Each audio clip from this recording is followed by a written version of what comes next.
Bonjour à tous et bienvenue sur ce nouvel épisode du podcast Open Startup. Si c'est la première fois que vous écoutez ce podcast, je suis ravi de vous accueillir. J'ai le plaisir de partager avec vous des conversations avec des entrepreneurs et plus largement des acteurs de l'écosystème startup. Je m'appelle Guillaume Comagnac et je suis directeur associé chez Tracteur, une équipe qui accompagne les entrepreneurs à développer des produits et services numériques et qui est à l'origine de ce projet Open Startup. Aujourd'hui, j'accueille Pierre-Gilles Frisch, CEO de la startup Fleetsport. On revient sur le parcours de Pierre que je trouve hyper intéressant, car vous allez l'entendre, on parle des différents changements de posture qui ont lieu dans une vie d'entrepreneur. Du côté de Pierre, c'est le passage d'ingénieur à celui de fondateur de sa startup qui est le plus notable, mais cela ne s'arrête pas là.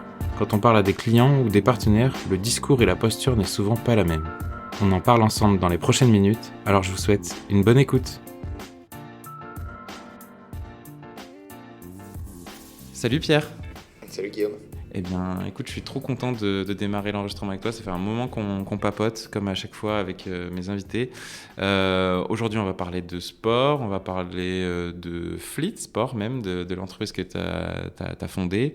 Et puis, je vais surtout pas trop en dire, parce que je vais te laisser toi te présenter et nous raconter qui tu es, d'où tu viens, qu'est-ce que tu as fait avant d'être fondateur de Fleetsport, justement. Je te raconte toute ma vie, quoi. Yes. Ouais. Go. Ouais, alors je reprends depuis le début. Moi, je suis de Bordeaux à la base. J'ai fait un peu le parcours scientifique de base, lycée, prépa, école d'ingé. Je suis parti en école d'ingé à Paris. J'ai fini mon école d'ingé. Je suis revenu à Bordeaux parce qu'on était quand même mieux à Bordeaux qu'à Paris. J'ai bossé un an en ingé généraliste classique, quoi. Je me suis dit, je me fais un peu chier, je suis pas très bien dans ce que je fais, je me sens pas très expert et tout ça, donc je me suis dit, qu'à cela tienne, je vais faire une thèse un petit peu plus spécialisée. Je voyais tous mes potes qui faisaient des thèses, de la science et tout ça, je me disais, tiens, ça me plaît bien. Du coup, j'ai rencontré des chercheurs et j'ai fait une thèse en physiologie du sport, toujours à Bordeaux, avec les STAPS et une thèse CIFRE, donc avec le CATI, qui est une boîte qui m'a encadré aussi. J'ai fait ça, c'était bien pendant 3 ans, et dès le début de ma thèse, de toute façon, donc ça devait être en 2017, quelque chose comme ça, on m'a dit, tu sais, si à la fin de ta thèse, tu fais une start-up, c'est pas mal quand même. J'avais dit, bon, calme-toi, je commence ma thèse, on en reparle dans 3 ans, on en reparle dans 3 ans, ça sera bien. Mais du coup, c'est resté quand même un peu dans un coin de ma tête, et je me suis dit, bon, voilà, on verra dans 3 ans, mais en tout cas, c'est une opportunité possible. Et vu le contexte recherche actuel qui fait que quand tu sors d'une thèse et tout ça, c'est pas très facile de trouver du taf, que c'est pas hyper valorisant aujourd'hui. Je regardais mes autres opportunités en tout cas, et du coup c'est resté dans un coin de ma tête. Et puis après, c'est en gros vers 2019, donc ma dernière année sur ma thèse, que j'ai commencé à faire tout le parcours un peu classique de bourrin. Je suis allé dans l'incubateur de l'université de Bordeaux sur ma dernière année, je suis rentré dans un incubateur qui s'appelle Unitech, j'ai suivi un parcours d'INRIA spécialisé pour les deep tech numériques qui s'appelle INRIA Startup Studio. Donc là j'ai fait le parcours complet avec tout ce que je pouvais en parallèle et tout, donc ça fait en gros, on va dire 3 ans en comptant ma dernière année de thèse où je commençais un petit peu à poser les briques de réflexion, entrepreneuriat, start-up, et 2 ans à plein temps à être uniquement à faire ça sur mon projet en sortie de thèse, quoi. Ok. Et en fait, l'intérêt pour le sport, il existait depuis toujours ou c'est durant ta thèse et le fait d'avoir eu cette opportunité de travailler sur cette recherche, je sais pas vraiment comment on dit, moi j'ai pas les bons termes, mais c'est là où ça s'est développé ou depuis toujours tu te voyais bien évoluer aussi dans un milieu sportif? Il y a un peu des deux. Et en fait, à la base, moi, mes sujets de thèse, c'était physiologie du sport, mais en soi, c'était santé. Bon, mon truc à la base, mon truc, c'était je veux faire de la santé ou je veux faire du médical. Tout bêtement, parce que quand t'es ingénieur ou technique, il n'y a pas 50 milieux où tu as l'impression d'avoir un impact positif dans le monde. Et je me suis dit, bon, je vais faire de la santé, je vais essayer de faire de la santé, je vais faire du médical. Au début, donc j'étais dans le milieu sport malgré tout, parce que j'étais dans les STAPS au milieu de tous les super sportifs. Et moi, j'étais en train de manger mes viennoiseries et de faire ma science comme ça, quand tous faisaient du sport. Et je m'étais dit, je vais faire du médical, je vais faire du médical. Et donc, je suis parti sur, en fait, en sortie de mes travaux de recherche, c'était de l'analyse cardiaque. Je m'étais dit, apportée médicale et potentiellement autre. Et en fait, c'est un petit peu progressivement de fil en aiguille que je me suis dit, bon, je vais faire de l'analyse cardiaque pour faire, qu'est-ce que je peux faire? Ok, je sais faire de l'analyse cardiaque, c'est bien, c'est des choses que j'ai bossé dans ma thèse. Ça peut être pour de la prévention de risques post-opératoire, de la dépression. Je me suis dit, bon, il y a quand même un peu l'aspect sport qu'on me rabâche depuis quelques années en me disant, bah, ouais, c'est quand même intéressant dans le sport parce que clairement, je suis dans un labo où tout le monde me dit, tu sais, si on le fait, c'est pas pour rien, c'est parce qu'on a eu des retours, on nous dit que c'est intéressant pour mesurer de la fatigue chez les sportifs. Et donc, je me gardais ça comme opportunité. En fait, c'est pendant justement cette dernière année de thèse où j'ai regardé toutes mes opportunités en étant dans l'incubateur de l'université, où j'ai regardé un peu tout, quoi. J'ai testé, j'étais vraiment encore pas mal sur le médical, j'ai regardé partout, je me suis dit, ben, je vais faire de la prévention de dépression à partir de mesures physiologiques, quoi, de dépression et burn-out. Et je me suis rendu compte que ben, ça intéressait pas grand monde. Enfin, dans l'idée, tout le monde disait, ah ouais, c'est un sujet intéressant. Et puis après, une fois qu'il s'agissait de parler d'un produit, voilà, de ce que je voulais faire. Moi, je voulais vendre ça à des entreprises. Je suis allé voir tous mes potentiels clients, comme de bons accompagnants me l'ont dit. Ils m'ont dit, tu sais, c'est bien d'avoir un projet de start-up, mais il faut que tu aies des clients, quoi. Ouais. Et pour être sûr que tu vas Ça avoir des répond clients. à un problème. Voilà. C'est ça. Donc va voir, parce qu'ils disent de toute façon tout le temps, le meilleur conseil, c'est va voir tes clients.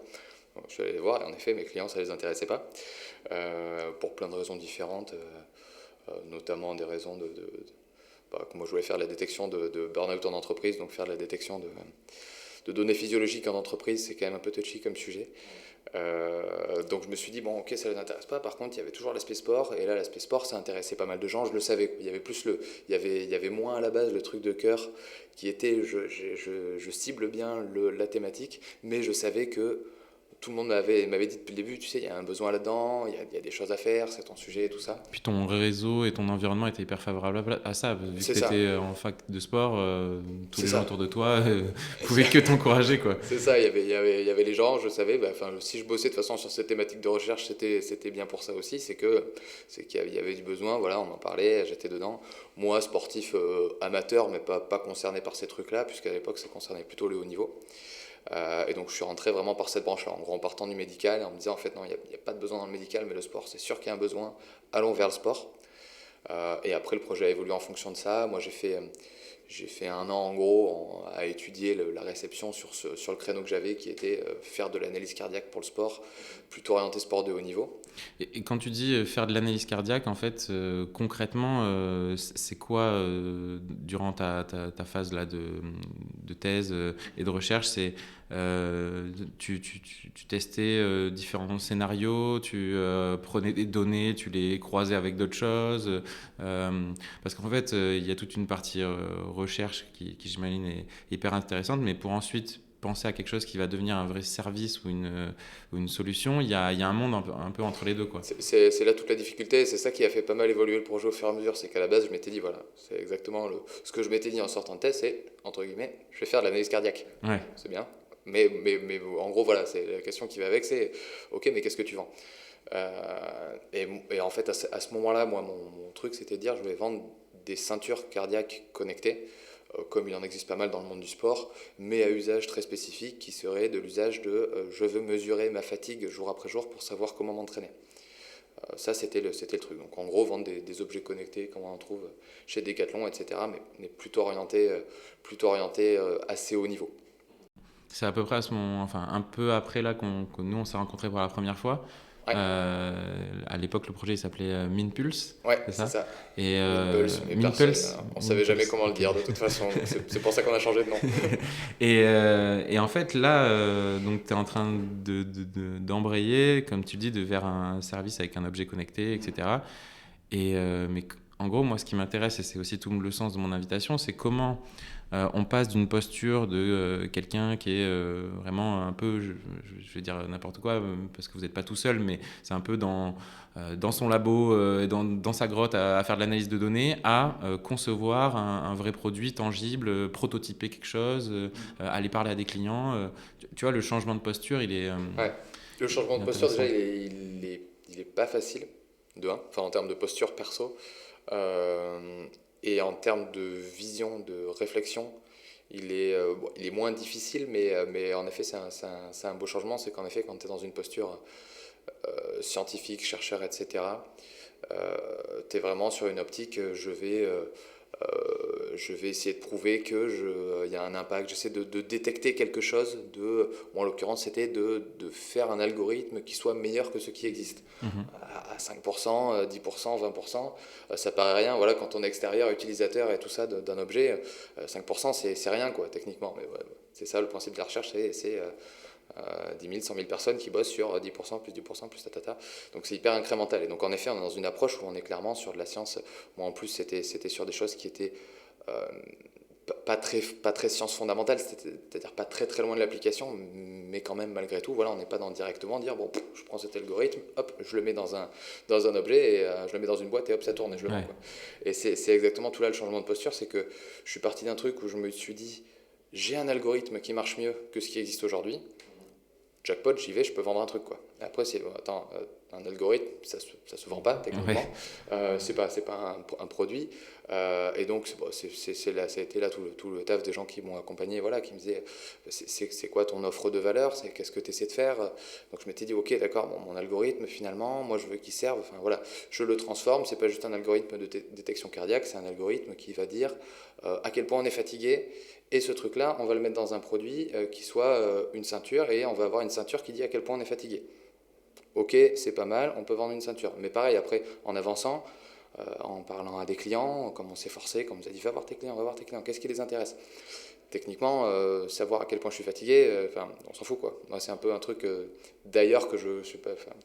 J'ai commencé à aller dessus alors que j'ai toujours été contre depuis longtemps. C'est tous les trucs du quantified self, entre guillemets, c'est donner un indicateur pour le plaisir de donner un indicateur, quoi. Enfin, on s'en fout, à quoi ça sert? C'est ça la question derrière. Voilà, donc ça suffisait pas. Il suffisait pas de dire j'ai un algorithme qui sert à faire un indicateur, et l'indicateur il sert à quoi, quoi. Enfin, comment je le transforme en un truc actionnable qui fait que une personne qui utilise mon produit, ça lui change quelque chose dans la vie et elle se dit tiens, c'est cool, oui, ok, c'est bien, j'ai envie de l'utiliser, ça me change quelque chose, je suis prêt à payer pour ça, etc. Et donc là, voilà, il y a eu cette phase-là après supplémentaire qui était ok, d'accord. Donc je suis arrivé à cette étape où je comprends que dans mes efforts pour essayer de me mettre à la place de mes utilisateurs, dans mes efforts d'aller rencontrer des potentiels clients, etc., je me mets sur finalement c'est quoi la problématique de mes clients, quoi. On se met de l'autre côté, on se dit mais ça t'intéresse, ce que je te propose ou pas. Et même plus largement, c'est je suis pas expert là-dedans, mais je fais des efforts là-dessus. En tout cas, essayer de pas dire tiens, est-ce que tu achètes ce que je te vends, mais c'est quoi ton problème, sans vouloir être agressif. Qu'est-ce que tu as comme problème dans la vie que tu rencontres. Donc je suis allé voir une trentaine de sportifs avec des interviews de 1 heure en plein début de Covid, tout le monde était chez soi, donc je disais tiens, vous êtes disponible pour discuter? Tout le monde me disait oui.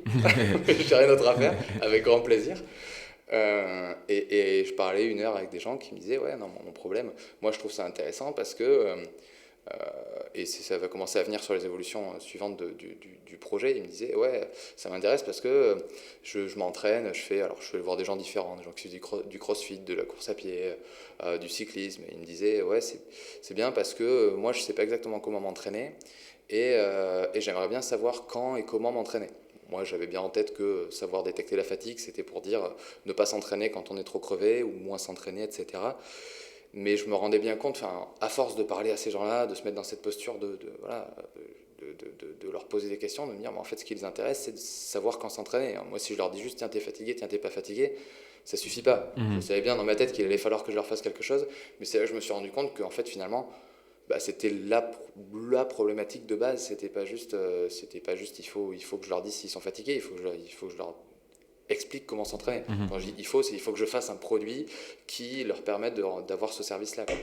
Ouais, non, mais intéressant parce qu'au final, il y a 2 choses. Il y a une forme de lâcher prise sur ce que tu as fait un peu auparavant, et de changer en effet de posture, de dire il y avait une phase où tu es tout seul un peu à décider du cadre de ce que tu fais, et il y a une autre phase où là tu dois être totalement open à ce que des gens te disent peut-être des choses que tu n'attendais pas, ou en tout cas être dans cette bonne curiosité pour affiner le produit. Et j'imagine que c'est à force de parler justement avec chacun que les verbatim et leur problèmes soient souvent un peu les mêmes, que tu là, t'as un peu affiné, et puis j'imagine à chaque fois aussi ton pitch, il devait un petit peu changer en fonction ou Oui, il évoluait, oui, évidemment. Quand tu vois 15 personnes qui te disent ça m'intéresse pas, tu l'apportes pas de la même manière, quoi. Tu t'appuies sur les 15 personnes précédentes pour dire voilà ce que je vais dire. Est-ce qu'en effet je vais dans la bonne direction ou pas, quoi. C'est un peu du chaud-froid, de laisser erreur, quoi. Tu tâtes et tu dis ok, d'accord, ouais. En effet, quand je leur dis ça,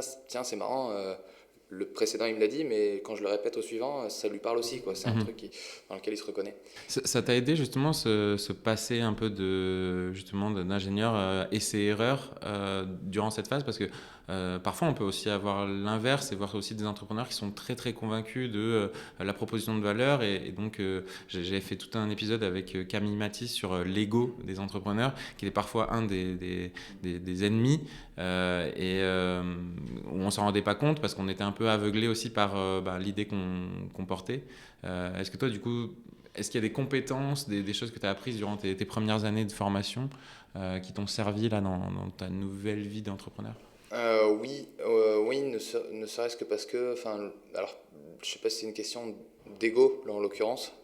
C'est pas ça qui m'a changé, mon ego ou quoi que ce soit, mais plus sur l'ouverture d'esprit sur différentes problématiques en fait. Alors c'est un peu lié, hein, complètement, Ouais. mais c'est vrai que moi à chaque fois selon quand je me présente, etc., je peux être considéré comme issu de la recherche, en fait, techniquement, dans toutes les thématiques deep tech. Je suis passé avec l'INRIA, je suis passé avec l'Université de Bordeaux, etc. Donc parfois, je me présente ou je suis présenté comme étant un chercheur qui a fait une boîte. Techniquement, mon profil, c'est pas pile ça parce que j'ai pas fait 8 ans de fac, enfin, voilà, j'ai pas fait toutes mes études à la fac et du coup, j'ai pas été. Ma première formation, hein, comme tu dis, hein, c'est pas la recherche. Moi, à la base, j'ai fait un doctorat 2-3 ans en bloc, en gros, Mhm. par-dessus ce que j'avais fait avant comme en école d'ingé. Mais pour moi, c'est plus un gros contrat, une expérience, comme si c'était une expérience pro 2-3 ans, Ouais. qui était super intéressante et que j'allais faire d'ailleurs parce que ça me plaisait, pas pour avoir un diplôme et pas en me disant tiens, j'ai fait tatatac, plus 1, 2, 3, Oui, oui, c'est tatatac. participer à ta construction Voilà. professionnelle. Ouais. C'est ça. Et du coup, résultat, voilà, comme j'ai pas du tout suivi le parcours global fac, etc., j'ai pas été formaté comme un chercheur, mais j'ai été formaté comme un ingénieur, puis après avec la brique chercheur par-dessus. Donc, je pense qu'en gros, c'est différent. Bon, de toute façon, chacun est différent, hein, mais en tout cas, ça fait un profil différent et qui fait notamment que, en effet, j'avais touché pendant mes années école d'ingénieur, etc., plus à, entre guillemets, un peu de tout, quoi. Un peu de marketing, un peu de compta, un peu de com, un peu de tatata, qui fait que dans la vision de l'entrepreneuriat, j'étais pas sur un truc qui est la technique et la recherche, c'est pur, Ouais. et le produit et le marketing, c'est sale. Ouais. Comme il y a beaucoup, hein. Et en vrai, même en école d'ingé, on avait pas mal, hein, ce truc-là, du type la thermodynamique, c'est faire de la thermo, c'est intéressant, et faire de la communication, faire du marketing, c'est du pipeau. Ouais. Bon, ça reste comme résidu, et ça y est vachement. Mais malgré tout, Oui, toi, le fait ça que reste tu aies faible, quoi. changé aussi de formation, comme tu dis, que tu n'aies pas fait 8 ans voilà, de fac, ça a permis Ouais. voilà, d'avoir cette flexibilité, cette capacité aussi de peut-être changer de posture, comme on vient de le dire. Et oui, apprendre à d'abord devenir super ingénieur, puis ensuite un bon chercheur, et ensuite un entrepreneur, et chose que tu continues de faire tous les jours, j'imagine, Ouais, d'apprendre. j'espère. Alors bon, je sais pas. Mais Mais en du tout coup, cas, ouais, sur des postures. on peut peut-être ouais, parler de Ouais. ça. Bien sûr, c'est peut-être très formaté de faire une école d'ingé. Ouais. Acquérir des compétences en tant qu'entrepreneur, il n'y a pas d'école vraiment pour ça. Comment justement on pioche à droite à gauche? Tu l'as dit, tu t'es beaucoup fait accompagner par les structures d'accompagnement que tu as citées. Mais est-ce que tu avais aussi des modèles, des gens? Tu disais que parmi tes potes, il y avait des gens qui parlaient de start-up ou qui étaient déjà dans des start-up. Comment tu as fait pour prendre ton rôle de CEO fondateur d'une start-up à proprement parler? C'est une bonne question, une question difficile. Mais en fait, ouais, il y a un petit peu les deux. Il y a un peu le fait de baigner dedans qui n'était pas quelque chose que j'ai... Enfin, en gros, c'est quelque chose que j'ai commencé à faire vraiment voilà, vers la fin de ma thèse, etc. C'est, voilà, je suis dans les incubateurs, je me tape toutes les formations que je peux avoir sur ce truc-là. Et donc, à chaque fois, les petites formations compta, les petites formations finance, etc., qui reviennent. Les mêmes que j'avais eues, enfin, les mêmes, des choses similaires que j'avais eues par le passé, mais avec une optique, ça va être pour faire une entreprise. Ok, d'accord. Il y a un petit peu cette partie-là de baigner dans cet esprit-là, dans ces accompagnements, de baigner dans des écosystèmes où on rencontre d'autres gens aussi, beaucoup. Au début, à l'incubateur étudiant de l'université, là, c'était un incubateur, donc tout entrepreneur étudiant. Donc il y avait des gens qui montaient des restos, il y a des gens qui montaient des boîtes pour faire des fringues, il y a des gens qui faisaient de tout, quoi, vraiment. Et donc on prend un petit peu une vision globale de ça, de l'entrepreneuriat. Alors, tout est différent en effet, mais c'est vrai ça prend un petit peu, ça fait un peu reculer, je trouve, et peut-être un peu justement mettre aussi son ego de côté par rapport au truc de les entrepreneurs, la magie des entrepreneurs, les entrepreneurs sont géniaux, deep tech, startup, licorne, comme on en mange beaucoup en ce moment. Te dire, enfin voilà, moi ce que je fais, c'est pas mieux que quelqu'un qui monte un resto, quoi. Et on a des problématiques hyper similaires et avec des difficultés qui sont différentes de notre côté, etc. Mais la finalité, ça reste j'essaie de monter un projet qui doit se tenir, quoi.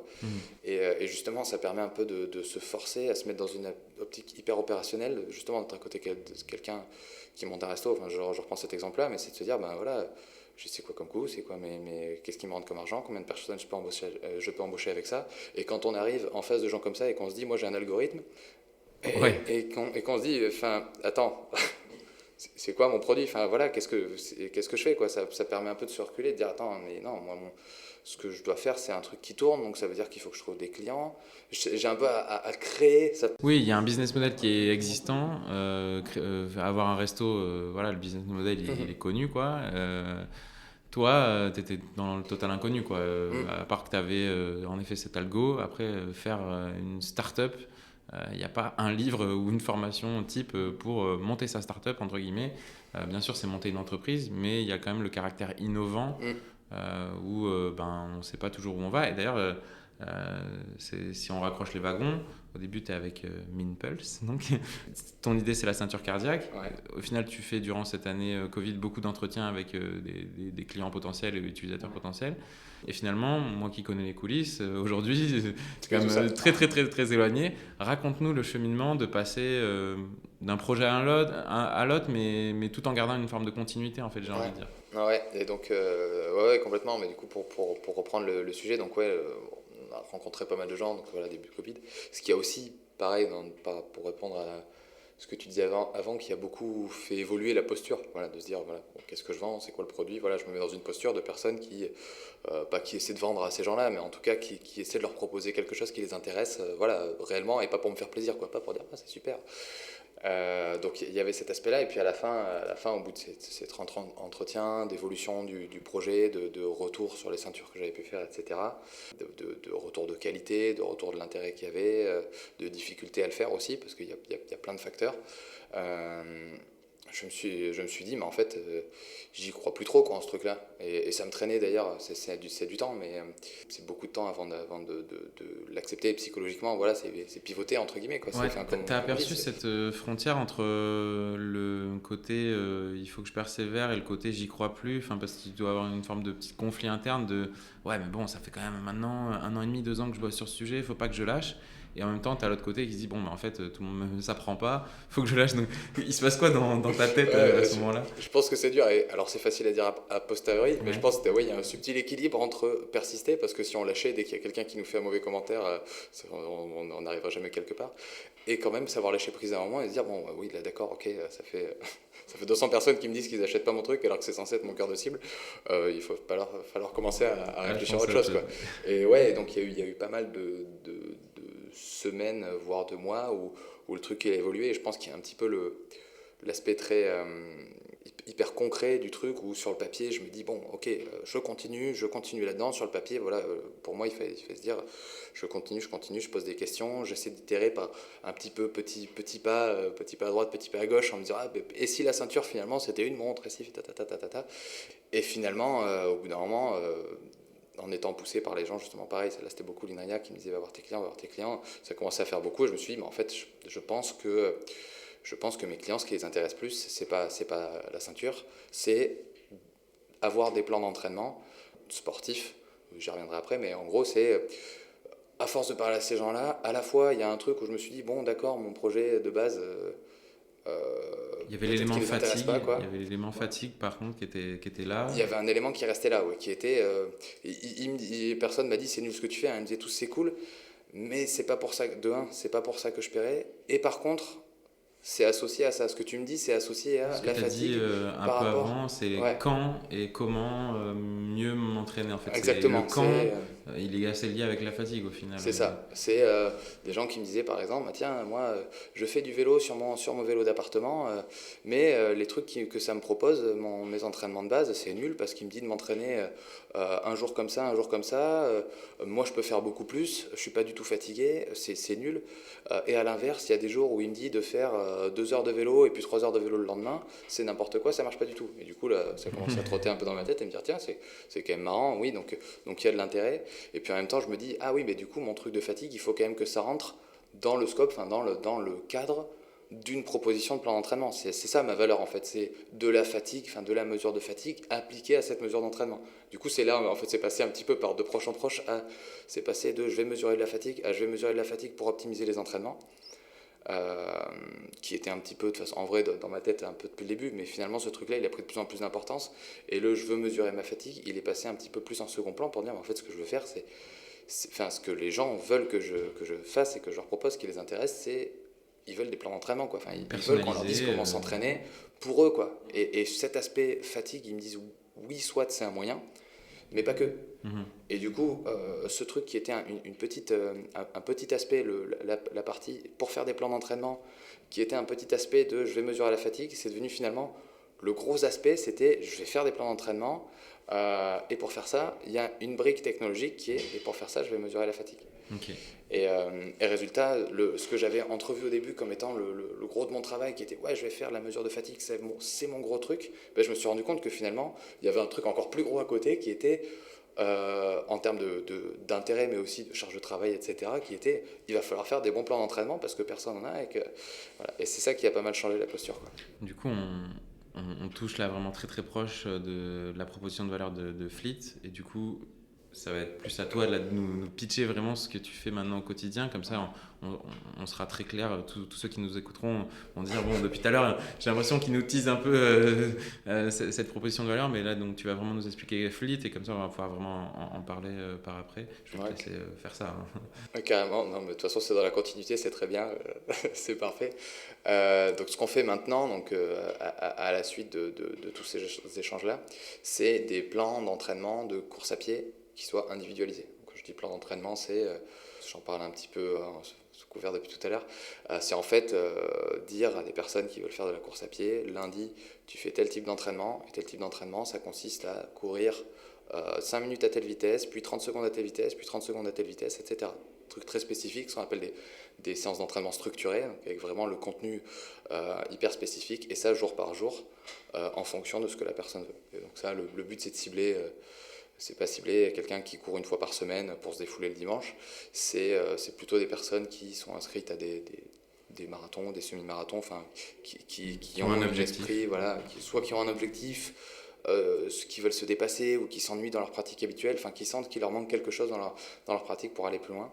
Et donc pour ça, eux habituellement, soit ils passent par un coach, une personne physique ou par un club, mais il y a des inconvénients de prix, de disponibilité, de perception de soi-même aussi. Soit ils vont chercher des plans tout faits sur internet, mais ces plans tout faits papier qui sont je veux faire un marathon en moins de 3h25, c'est pas du tout individualisé, et, en général c'est pas satisfaisant pour ces gens-là. C'est ça justement qui nous remontait ces personnes-là. Donc voilà, c'est ça qu'on fait maintenant, c'est une application, donc plus de matériel, une application qui vient se brancher aux applications de suivi d'entraînement habituelles et qui fait cette acquisition de données et qui repropose jour par jour des séances d'entraînement spécifiques pour chacun.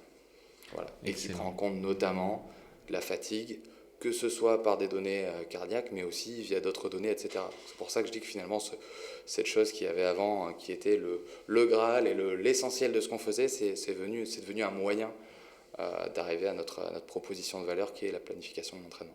Oui, et puis tu l'as pas totalement abandonné puisque moi connaissant un peu aussi les coulisses, en étant bêta-testeur de Fleet, il y a à la fin d'une semaine d'entraînement un feedback qui doit être fait par les utilisateurs de dire à quel point cette semaine était adaptée ou non adaptée.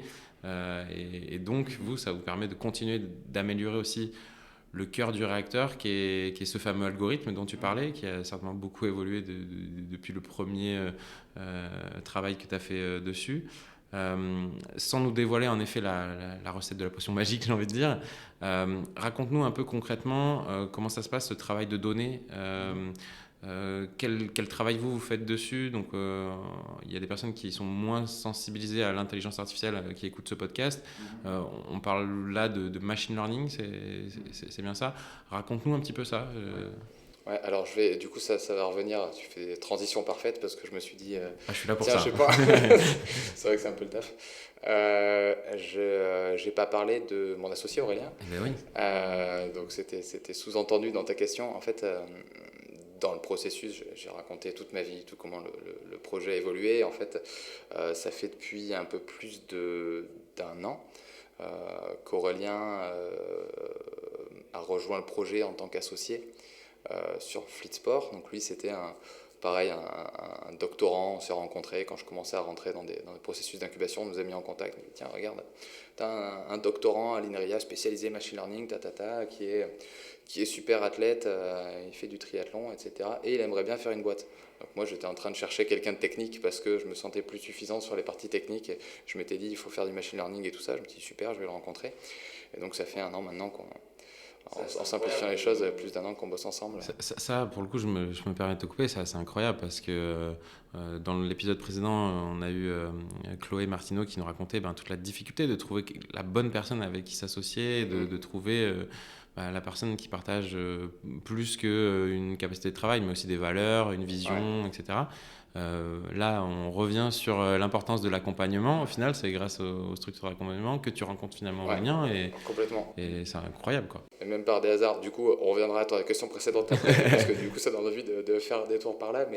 Mais ouais, carrément, en fait, c'était même beaucoup du hasard, ces trucs-là, parce que je cherchais quelqu'un pour être CTO, donc très technique, faire du développement, etc. J'ai fait plein d'événements, de rencontres de personnes, des rencontres de cofondateurs, etc. C'est pas là que j'ai rencontré quelqu'un qu'il me fallait, c'est un peu par hasard, alors via les structures, mais surtout parce que je parle à quelqu'un qui me dit « Ah, attends, je connais quelqu'un dans telle structure », et la personne à la structure qui me dit « Ah, attends, moi je connais un doctorant, Et là on se rencontre, et techniquement, Aurélien, c'était pas la cible de ce que je cherchais. Moi, je cherchais un CTO, quelqu'un qui faisait du développement, en gros, quelqu'un qui sortait d'école d'info, voilà quoi. Et résultat, je tombe sur quelqu'un qui sort pas d'école d'info, qui est comme moi chercheur, donc avec les mêmes inconvénients qui sont, on ne sait pas faire du développement concret, on ne sait pas sortir un produit. J'ai dit que j'étais ingé avant, mais je suis quand même ingé généraliste, donc je suis pas développeur, quoi. Et résultat, on se retrouve et on se dit, ouais, finalement. Moi, je parlais en parallèle avec d'autres personnes qui étaient beaucoup plus dans le sujet, pile CTO, développeur et tout ça, mais avec qui je ne m'entendais pas parfaitement. Et avec Aurélien, soit c'est pas quelqu'un que je cherchais à la base, mais on s'est dit, en fait, ça colle bien, quoi. Et on a passé 6 mois, en vrai, lui finissait son doctorat, donc on avait le temps. On a passé 6 mois, on mangeait ensemble le midi, on s'était sorti des listes classiques de questions qu'il faut absolument se poser avant de s'associer. Du coup, on s'est raconté toutes nos vies sur, tiens, et toi, c'est quoi tes contraintes le soir quand tu travailles, tu t'aimes bien travailler le week-end, t'aimes pas travailler le week-end, tu veux pas, tu fais ci, tu fais ça. Donc vraiment, ça a été un truc qui s'est construit dans la durée, quoi, dans la longueur, et c'est vraiment quand on s'entendait bien. Et puis Aurélien, il ajoutait une casquette assez importante, tu l'as dit, c'est qu'il est triathlète à très bon niveau, en fait. Et complètement. Et c'est qu'en fait, ça crédibilise aussi le projet en soi. Carrément. Et c'est un truc que, pareil, je cherchais pas à ce moment-là, et c'est en fait qui est maintenant de 1 excellent, en termes de connaissances métiers. C'est formidable, quoi. Et de 2, sur la partie algorithme, même cœur de ce qu'on fait, c'est lui qui fait tout maintenant. Oui, parce que lui, il a le poste de CSO. C'est ça. Dis-nous ce que c'est, C'est cet ça, acronyme. il est directeur scientifique, donc en fait, CSO, c'est Chief Science Officer ou Scientific Officer, donc c'est l'équivalent de CEO, C machin O, tous les C, quoi. Et donc c'est directeur, c'est la nouvelle manière de dire directeur scientifique, quoi. Donc ça veut dire que c'est lui qui travaille sur toute la partie scientifique maintenant, toute la partie on analyse les données d'entraînement et on propose des séances d'entraînement. Et donc, ça relie parfaitement à ta question d'avant qui était qu'est-ce qu'on fait. En fait, il y a deux briques en gros dans ce qu'on fait. C'est que pour faire des recommandations d'entraînement, il y a un, il faut bien savoir analyser des entraînements. Ça, on l'a dit depuis le début, c'est un peu le truc que j'ai en bagage depuis longtemps. Voilà, depuis longtemps, c'est il faut analyser des données d'entraînement. Et de deux, il faut utiliser ces données d'entraînement pour proposer des futurs entraînements, quoi. Et après, rebelote, voilà, ça boucle, etc. Mais donc, il y a de l'analyse d'entraînement, globalement. Alors, je donne quelques briques d'idées pour se donner une meilleure idée. Comme tu disais, Guillaume, tu as un peu la partie analyser le profil de chacun, savoir à quelle vitesse il court, qu'est-ce qu'il est capable de faire, etc. À quelle vitesse il progresse, à quelle vitesse il fatigue, à quelle vitesse il... Voilà, il y a plein d'éléments comme ça. En fait, la régularité peut-être aussi, des choses comme ça. Les charges d'entraînement qu'il est prêt à encaisser, voilà, c'est quelqu'un qui est très, très athlétique de base, mais qui n'a pas l'habitude de courir 50 km par semaine. Il ne faut pas lui dire de faire 50 km dès la première semaine, etc. Donc à chaque fois, c'est des analyses individuelles de données d'entraînement avec objectif toujours derrière la tête de connaître la personne pour lui proposer les choses les plus adaptées. Donc ça, c'est un peu moins ce sur quoi j'avais bossé déjà dès ma thèse. En gros, c'est l'accumulation de plein de modèles physiologiques de comment est-ce qu'on fait pour, à partir de données concrètes, définir quel est le profil d'une personne, quoi. Comme quand on dit, je sais pas... voilà, je mesure mon rythme cardiaque. Mon rythme cardiaque moyen, c'est 70 BPM quand je suis au repos. Et ça, c'est la version 0 de ce qu'on peut faire avec n'importe quelle donnée physiologique pour donner d'autres critères que le rythme cardiaque moyen. Il y a la vitesse qu'on est capable de tenir sur 5 km, il y a la vitesse que ceci, il y a le temps de récupération, etc. Donc il y a plein de petites caractéristiques comme ça qui s'accumulent. Et après, ces trucs-là, on les transforme. Donc ça, c'est des trucs sur lesquels j'avais un peu bossé avant. Et puis après, un truc que j'avais un peu ignoré, c'est oui, d'accord, maintenant, il faut proposer des entraînements, quoi. Et proposer des entraînements, il faut avoir une connaissance métier de fou que Aurélien a sur c'est quoi concrètement sur le terrain, quoi. Comment est-ce qu'on fait pour s'entraîner. Moi, je me disais, ouais, bon, d'accord. Moi, j'ai mes modèles physiologiques qui me disent que si tu fais 16 fois 30 secondes, à telle vitesse, tu vas être épuisé à la fin. Aurélien, il me regardait avec des grands yeux, il me disait, mais personne ne fait ça. Ça n'existe pas, cet entraînement. Et parce que, oui, ok, tu as lu quelques articles scientifiques, mais tu n'es pas du milieu. Et moi, je te dis, non, classiquement, là, on ferait plutôt ça. Et donc il y a un peu cette confrontation entre la pureté scientifique de « Ah, moi je sais quand la personne va être fatiguée » et le vrai du terrain qui est « Non, attends... » D'abord, il faut faire une phase d'échauffement, ouais. Ensuite il faut d'abord faire ça, et puis il faut varier les séances, il faut ouais, faire ça. Puis tout un tas de vocabulaire approprié au monde sportif aussi, qui finira aussi au final dans l'application. Complètement. Et puis plein d'autres choses, même il y a non seulement donc les échauffements, etc., mais il y a aussi des trucs du type attends, tes modèles que tu as utilisés qui viennent de quelques articles, ils couvrent pas tout. Il y a d'autres choses à prendre en compte aussi, voilà. Et c'est un peu le travail, c'est ça le parallèle qu'il y a entre le travail terrain d'un coach sportif qui fait les choses plutôt de manière, par exemple, un peu expérimentale ou d'expérience, parce qu'il y en a qui finissent par coacher des gens juste avec leur expérience passée, en sachant quoi leur proposer. C'est un agrégat de plein de choses, quoi. Et c'est pas une connaissance qui sort d'un champ scientifique particulier. Techniquement, si on veut prendre l'aspect scientifique, c'est plein de champs qui s'accumulent et qui finissent par donner quelque chose, de la connaissance aussi de l'humain, de ce qu'une personne est prête à faire, etc. Et donc il y a tout cet agrégat-là que moi j'avais complètement sous-estimé auparavant en me disant j'ai mon truc, j'ai mes modèles, et que justement Aurélien qui a amené cette connaissance métier, qui disait ouais non, ça se fait, ça se fait pas, qui s'est formé par-dessus, qui coachait des gens du coup en running et qui a dit attends, je vais tester ça c'était bien, ça c'est pas bien, qui a lu pareil plein de bouquins spécialisés, sciences du sport, quoi, sciences de l'entraînement et tout ça, et ça c'était hyper précieux, quoi. Et on s'est rendu compte qu'en fait je pense que je sous-estimais de toute façon la charge globale de ce que ça représentait, le travail qu'il y avait à faire, quoi. Top. Donc en fait ce que j'essaye de synthétiser, hein, tu m'arrêtes vraiment si je dis n'importe quoi, donc il y a, et c'est là où j'ai envie t'ouvrir aussi vers autre chose. Il y a quand même tout ce que vous faites avant, c'est-à-dire tous les modèles que vous avez prédéfinis, sur lesquels vous travaillez. Et ensuite, pourquoi on parle entre guillemets, d'intelligence artificielle, qui est un mot un peu fourre-tout, mais plus de modèles qui apprennent. C'est parce que il y a les modèles que vous constituez avant, il y a ensuite les séances que réalisent les coureurs et les coureuses, et à partir de ces nouvelles données qui rentrent quotidiennement, ça vient alimenter les modèles, justement, et les affiner au fur et à mesure, etc. Et c'est tout là l'intérêt de startups comme la tienne, c'est qu'il y a une ultra personnalisation, plus il y a de données, en fait. Exactement. Comment ça se passe, ce travail-là aussi ? En fait, rien en premier niveau, rien que le fait de récupérer des données passées d'entraînement de la personne, c'est ce qu'on fait en fait quand on vient se brancher à d'autres applications qui sont déjà existantes. Hein. On ne veut pas casser le Strava, les montres connectées Garmin, etc. Nous, le but, c'est pas d'arriver et de casser tout le milieu et de dire ouais, on va faire un truc super. Non, c'est de s'intégrer justement à l'intérieur. Exactement. On vient de s'intégrer, on sait que c'est des trucs qui sont utilisés. Dans notre type, 90% des personnes qui ont des montres connectées, on se branche dessus, quoi. On vient, on sait qu'ils les utilisent quand ils courent, donc on vient récupérer ces données. Et rien qu'avec ça, quand on a 2 ans de données de comment la personne a couru, quelle vitesse elle a progressé, qu'est-ce qui a fait qu'elle a progressé, etc. Et bien rien que ça nous donne déjà une énorme connaissance individuelle de la personne. Voilà, on a les modèles un peu globaux de comportement des personnes, et puis là, on cible, on a un modèle de 7 personnes. À partir de là, on lui propose des entraînements par semaine, et puis à chaque fois, en effet, toutes les semaines, on récupère les nouvelles données d'entraînement, on réadapte, on recomprend un peu mieux la personne, tiens, qu'est-ce qu'il a fait progresser, etc. Avec un aspect supplémentaire qui est, cette fois, c'est nous qui lui avons dit quoi faire, donc on a de la maîtrise sur l'input de ce que la personne de ce que la personne fait, quoi. Et donc là, en effet, ouais, il y a plein de mots un peu de mots compliqués derrière qui permettent de dire qu'on est sérieux, etc. Mais globalement, c'est le taf. Alors, je vais pas bien en parler, moi. C'est le taf d'Aurélien maintenant qui est vraiment spécialisé là-dedans. Parce que lui, il était de l'INRIA, donc je vais parler de sa connaissance métier, mais lui, il venait de l'INRIA, donc un labo de recherche vraiment orienté maths info. Et il était sur ces sujets-là de machine learning, d'intelligence artificielle.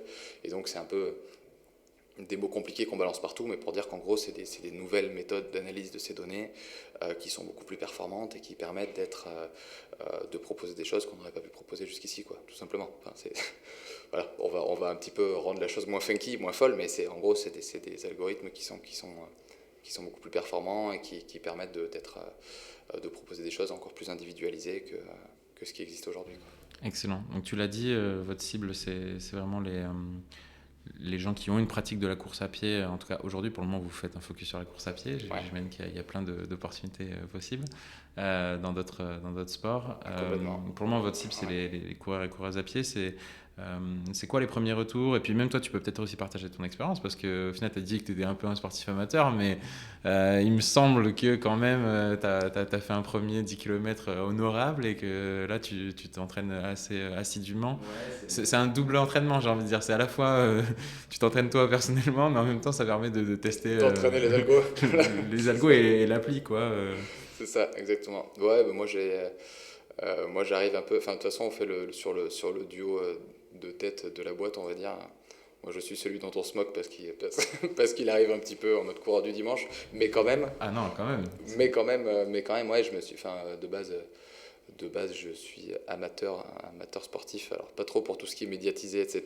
Voilà. Mais pour tout ce qui est pratique, ouais, je pratique pas mal depuis longtemps, et course à pied, voilà, plutôt en mode coureur du dimanche, comme on dit. Et là, évidemment, depuis qu'on a sorti l'application, de toute façon, les premiers défis, c'est bon. Et c'est quoi les retours clients ? Il faut bien que quelqu'un teste.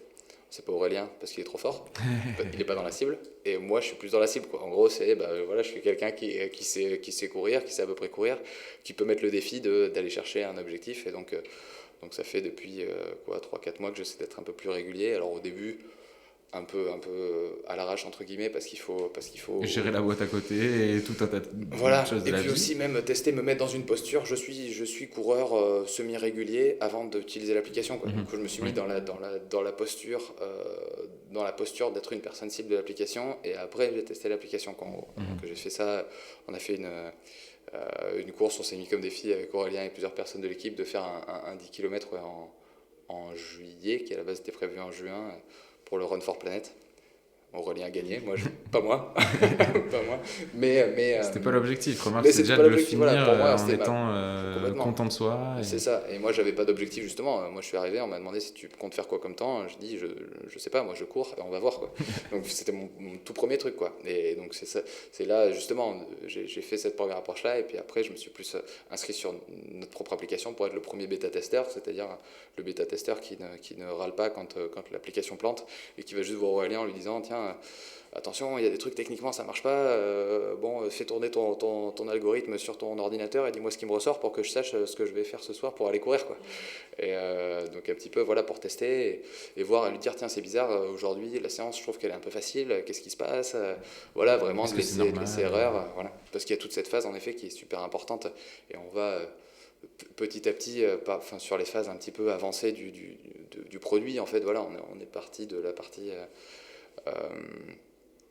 comment dire, de la partie recherche, et là on arrive au fur et à mesure, on met les briques pour aller vers la partie produit, et là sur la partie produit, ben voilà, c'est seulement en testant que je me rends compte, mince, j'ai le produit dans les mains, j'ai un souci, et là j'aimerais bien faire ça, j'aimerais bien courir à cette vitesse, mais je vois pas la bonne vitesse qui est affichée, qu'est-ce qui se passe? Hop, on va voir, on itère, on se dit, ah, mince, ouais, c'est vrai, et puis je me dis après, ah tiens, j'aimerais bien qu'il y ait ça qui s'affiche quand même, parce que là, j'aimerais bien avoir un retour de l'application là-dessus. Et ben bon, mais on y réfléchit, on améliore, pareil. Bon, moi je dis ça, mais on pose la question à quelques autres personnes, est-ce que ça vous intéresse aussi ou pas, etc. Et c'est comme ça qu'on itère, et que là pour le coup on se met vraiment plus dans une posture qui est... Tu parlais de changement de posture, là ça a complètement changé encore une fois, c'est même plus la posture...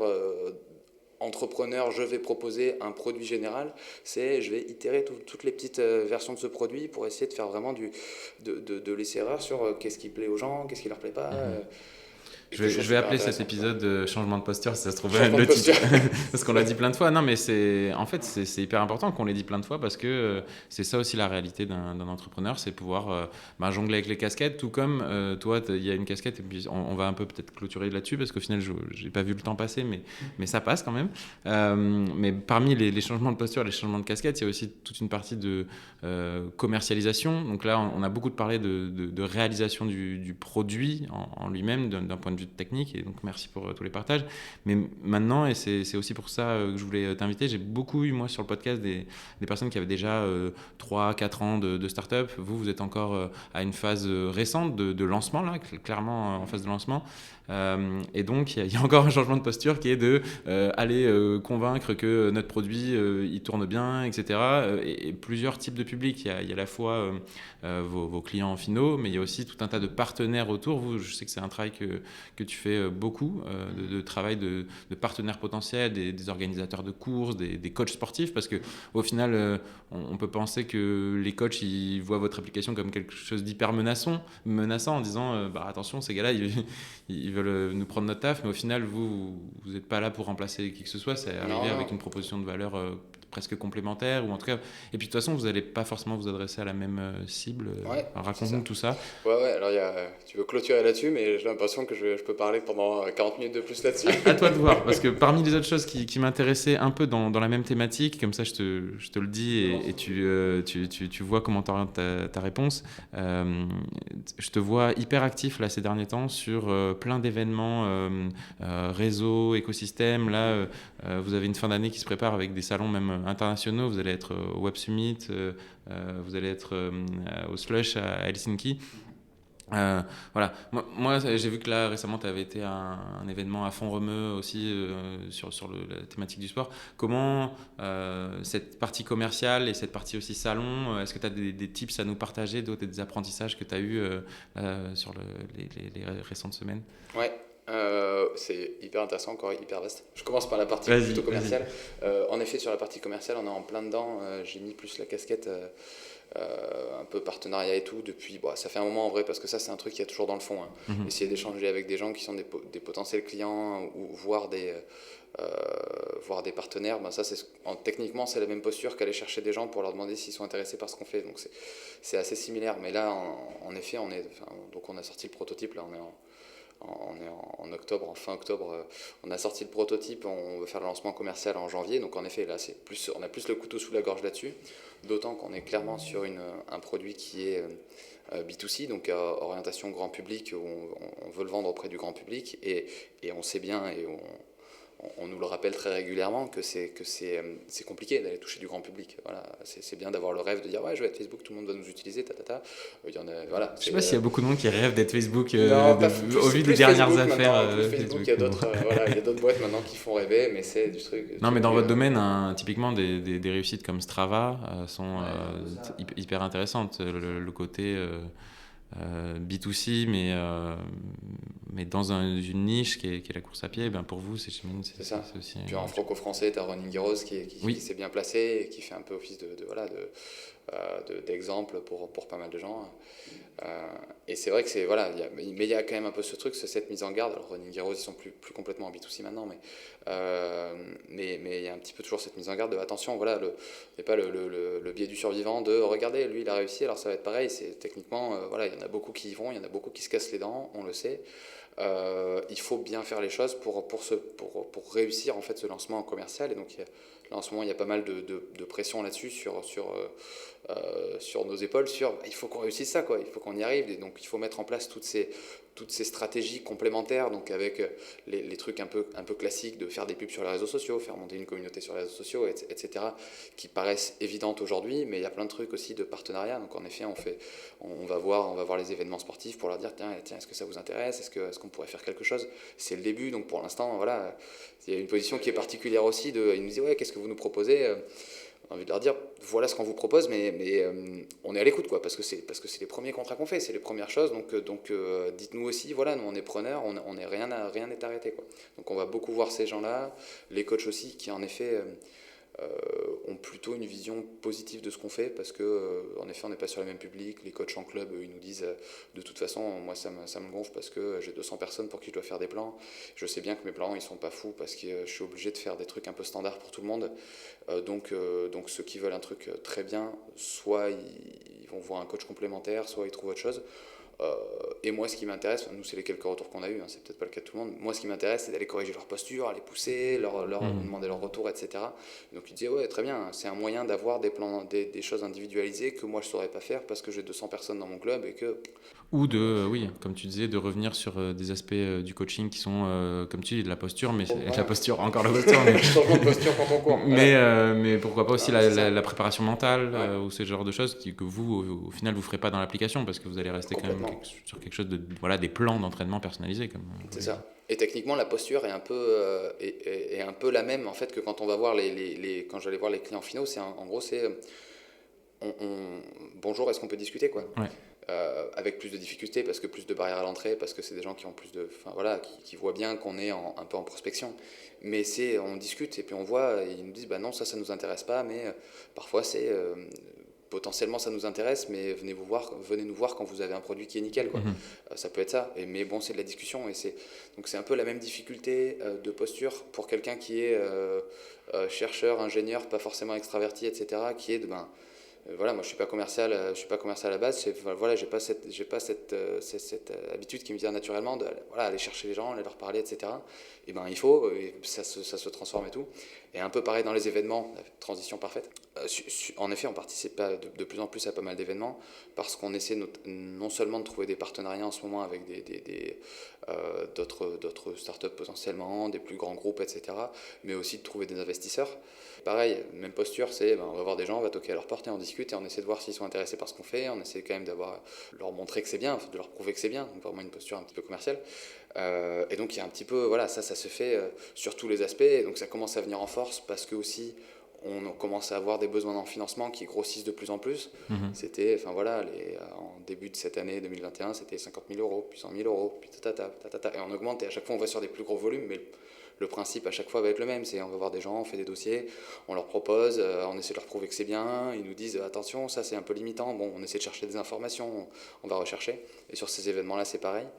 Et en effet, là oui, on a pas mal d'événements, donc il y avait Font-Romeu, il y a Lisbonne, Helsinki. Il y a Open Startup Il y a auquel Open vous allez Startup, participer. j'y ai pensé oui. tout à l'heure en plus quand tu le disais. À Bordeaux, il y a Open Startup, exactement. Pour toutes les personnes qui ont écouté Pierre jusqu'ici et qui veulent aller rencontrer Pierre et Aurélien et toute l'équipe et qui s'intéressent à la course à pied, vous allez ouvrir vos portes au bureau où vous êtes, au Node. Donc voilà, rendez-vous 17 novembre. L'espace pub, il est calé. C'est bon. C'est fait. Et donc, ouais, voilà, donc c'est ouvert. Et pareil, tu demandais s'il y a des conseils, des choses comme ça. Moi, je suis un peu de plus en plus à l'aise avec ces événements-là, avec nuance, hein, mais parce que plus on en fait, plus ça devient facile, et tout comme aller rencontrer des gens, et plus on en fait, et plus ça devient léger. Et plus on prend ça comme pas insurmontable, quoi. Ouais. C'est parler à des gens, mais c'est pas grave, voilà, s'ils sont pas contents, tant pis, allez, salut. S'ils sont sympas, on papote. Bon, aller voir des investisseurs, quand on en a vu un et qui dit non, c'est nul, ça fait mal. Quand on en a vu 50, il y en a certains qui ont dit que c'était bien et d'autres qui ont dit que c'était nul. Bon, voilà, c'est un de plus, un de moins, ça fait pas la vie, c'est un peu pareil. Et je pense que ça, Guillaume, tu le sais très bien, c'est ton taf, mais voilà, au bout d'un moment, alors je dis pas, oh là là, je m'y connais parfaitement et tout ça, mais ça commence un peu à venir et je commence à être un peu plus à l'aise à aller sur ces événements-là et à juste avoir une posture un peu d'échange, un peu facile, et advienne que pourra derrière. Ça a été facilité parce qu'il y a eu des événements aussi, typiquement le Portup Summit à Font-Romeu, qui était vraiment fait pour ça, pour être très ouvert, très sympathique, faciliter les échanges, etc. Mais conseil en tout cas, c'est faut, comme pour tout le reste, au final, faut un peu persister, investir et pas mettre trop d'attentes non plus. De dire que oui, si on va parler à quelqu'un et qu'il n'est pas intéressé, c'est pas grave. On parlait de Facebook, il y a plein de gens qui n'étaient pas intéressés par Facebook au début. Bon, voilà, ils s'en sortent pas trop mal. Ouais, voilà. Même si en effet, tout le monde n'a pas envie d'être le prochain Facebook, mais ils s'en sortent pas trop mal non plus. C'est ça. J'ai constitué un peu une bibliothèque des invités Open Startup. Est-ce qu'il y a un livre qui est important pour toi, pas forcément lié à l'entrepreneuriat, hein, mais que tu recommandes ou que tu aimes bien offrir, ou un livre que tu mettrais par-dessus les autres? Sur l'entrepreneuriat, récemment, on m'avait conseillé Hooked, qui est quand même un gros classique que moi je ne connaissais pas parce que je suis jeune entrepreneur et tout ça, que j'ai trouvé étonnamment positif sur un sujet qui est quand même essayer d'accrocher des gens dans l'utilisation régulière d'outils d'application et tout ça, qui pourrait être un sujet qui serait très... Ouais, le titre français, j'étais en train de le regarder en même temps, c'est Comment créer un produit ou service qui ancre des habitudes. Ouais, c'est plus... Voilà, donc de Mir et Yal. Je mettrai la référence dans le podcast. Et qui était, moi que je trouvais, j'y allais avec un a priori qui pouvait être négatif, en me disant oulala, on essaie de créer de l'addiction et tout ça. Et c'est une problématique qui, de un, n'est pas ignorée dans le livre. Et de deux, qui est bien abordée, en disant qu'en gros, il y a quand même une grande... posez-vous la question de votre responsabilité par rapport à ça. Si vous avez la volonté de faire un truc mal, on vous donne les éléments de l'identifier et de vous poser la question à vous. On peut rien faire contre ça, mais voilà. Donc ça, très bien. Ça m'a bien plu et ça va pas mal orienter, je pense, nos prochaines questions de développement de produits. Ok, là-dessus. Ça marche. Et il n'y en avait pas un deuxième, hein, si, si tu veux, mes livres mais... perso, mon dernier gros bouquin que j'ai beaucoup aimé, c'était L'Ordre du Contrevent de Damasio, mais c'est parce que je suis un féru de science-fiction. C'est parce que je suis qui mixe un petit peu des questions qui permet de prendre un peu de recul par rapport à des questions de très marché, start-up, entrepreneuriat, et qui illustre un petit peu toutes les questions qu'il faut aussi se poser sur... qui illustre pas, mais qui est un truc, réflexion philosophique, et techniquement, c'est bien de ne pas rester, quand on fait surtout l'entrepreneuriat, la tête dans le guidon, parce qu'on est obligé techniquement d'avoir un peu la tête dans le guidon sur certains aspects, mais se poser un peu la question un petit peu comme je disais par rapport à Hooked, pourquoi je fais ça, est-ce que c'est bien, essayer d'avoir un petit peu de recul et d'aller un petit peu au-dessus. Prendre de la hauteur. Prendre de la hauteur, se poser des questions sur ce que ça veut dire, sur ce qu'on peut faire pour que ce qu'on fait, ça ait un impact positif, etc. Et c'est des trucs où, c'est peut-être...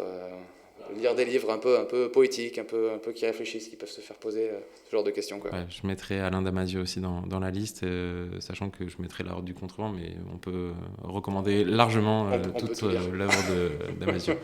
Merci infiniment, Pierre. Est-ce qu'il y a quelque chose que j'ai oublié, quelque chose que tu veux profiter du podcast pour passer comme message ou un message pour conclure? Et sinon, il me restera aussi à beaucoup te remercier pour ce partage. Non, j'allais dire, je peux conclure en disant merci Guillaume pour m'avoir invité. Double remerciement. On l'a déjà dit, donc pour tous les coureurs et coureuses à pied, le site web Fleet Sport, avec un tiret, il me semble, fleet-sport.com. FR. Ouais. Je mettrai aussi tous les réseaux sociaux. Vous êtes assez actifs, vous avez, notamment un blog pour tous les gens qui s'intéressent à la course à pied sur des idées de séances. J'ai beaucoup aimé le dernier article sur l'importance du sommeil pour les coureurs à pied. Et puis, donc, je mettrai toutes ces infos-là pour vous retrouver. Ton LinkedIn aussi, si les gens veulent échanger avec toi sur cette thématique-là. Et puis j'espère qu'on ira aussi courir ensemble, l'un de ces quatre. On va y arriver, on bosse va y arriver. À 500 mètres l'un de l'autre. On court à des vitesses pas trop différentes. Ouais, donc ça devrait pouvoir se faire. On va y arriver, voilà. Merci infiniment, Pierre, et puis à très bientôt. Merci à toi, à bientôt. C'est la fin de cet épisode. Si vous êtes toujours là, merci infiniment. J'espère que vous avez passé un bon moment, et si c'est le cas, vous connaissez la formule. Like, partage, commentaire, toutes ces petites actions ont un impact et peuvent m'aider et aider le podcast à se développer. Je vous donne rendez-vous très bientôt pour un prochain épisode. Pour être sûr de ne pas le louper, le plus simple c'est de vous abonner avec votre application de podcast préférée. D'ici là, portez-vous bien et à très bientôt.